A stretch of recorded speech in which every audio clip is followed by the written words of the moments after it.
नमस्ते बच्चों, मैं आपके सामने अभी कुछ चित्रों को दिखाऊंगी। इन चित्रों को देखकर आप ज़रा सोचिए तो आपको कौन सी कहानी याद आ रही है? आई कोई कहानी याद? कोई कहानी दिमाग में आई? हाँ, लालची कुत्ते की ना, जिसके पास एक हड्डी रहती है और जो पानी में परछाई देखकर यह सोचता है कि उसे एक हड्डी और मिल सकती है, और इस लालच के चक्कर में वो अपने पास की वो एक हड्डी भी गंवा देता है और अंत में उदास हो जाता है। ऐसी ही एक कहानी आज मैं आपको सुनाने जा रही हूँ, जो इस कुत्ते की तरह ही लालची है। और यह कहानी आपके हिंदी पाठ्य पुस्तक का दूसरा पाठ है, जिसका नाम है आनंद का मोल।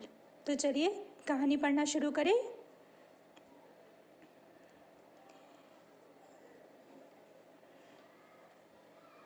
एक समय की बात है, एक बूढ़ा आदमी किसी गांव से गुजर रहा था। अचानक उसके कानों में किसी के गाने की आवाज़ सुनाई पड़ी।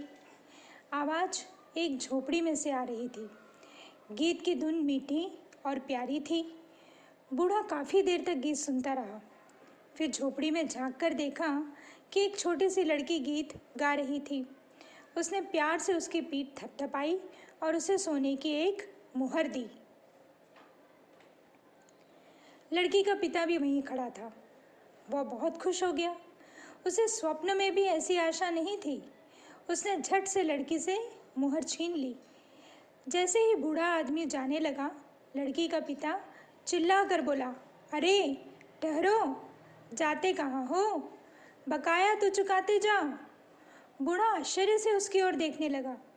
वह फिर बोला, देखो बाबू, मेरी बच्ची के गाने का मज़ा लेने का मोल बस एक सोने की मुहर नहीं है। इसकी 10 मुहरें लगती हैं। 9 मुहरें और निकालो।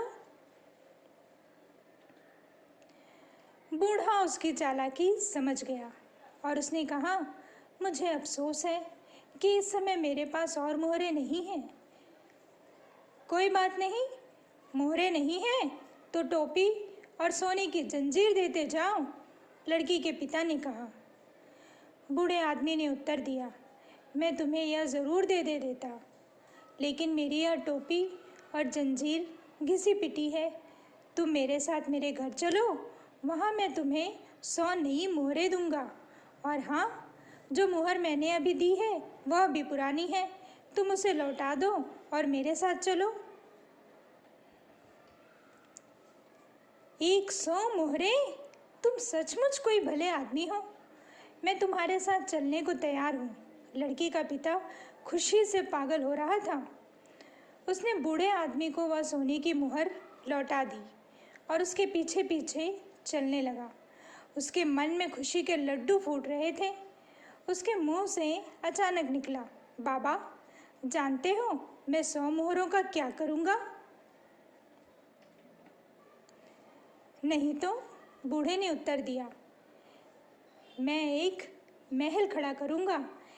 ऐसा शानदार महल जिसके सामने राजा का महल भी फीका पड़ जाए। अच्छा, यह बात है, बूढ़े ने कहा। चलते चलते वे राजा के महल के पास पहुंच गए। बूढ़े को महल के द्वार की ओर जाते देखकर लड़की के पिता ने पूछा, तुम उधर क्यों जा रहे हो? यह तो राजा का महल है। हाँ है, यह मेरा ही घर है, बूढ़े ने कहा।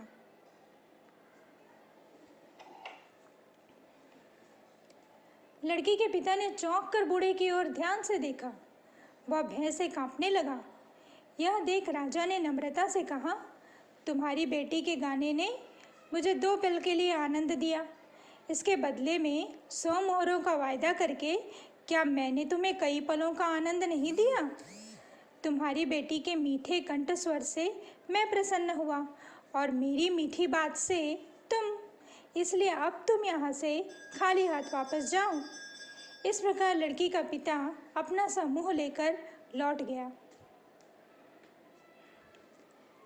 बच्चों, इस कहानी से हमें यह शिक्षा मिलती है कि लालच करने का परिणाम हमेशा बुरा होता है। लालची व्यक्ति ज़्यादा पाने के चक्कर में जो उसके पास है वो भी गंवा देता है। तो हमें लालच कभी भी नहीं करना चाहिए।